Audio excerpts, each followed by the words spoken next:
இம்பேலன்ஸா அப்படின்றத செக் பண்ணுவாங்க. Prolactin level எவ்வளோ இருக்கு, எல்ஹெச் ஹார்மோன் எவ்வளோ இருக்கு, ஏஎம்ஹெச் எவ்வளோ இருக்கு அப்படின்றத கிளியரா செக் பண்ணுவாங்க. ஃபர்தரா ட்ரீட்மெண்ட்டுக்கு வர சொல்லுவாங்க. ஃபாலிகுலர் ஸ்டடி பண்ணிக்கிறியான்னு கேட்பாங்க.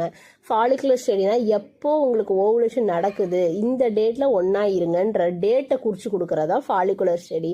நீங்க உடனே ட்ரீட்மெண்ட் பண்ணி தான் குழந்தை பெத்தான்னு சொல்லுவாங்க அப்படின்லாம் நீங்க ஓவர் திங்கிங் பண்ணாதீங்க.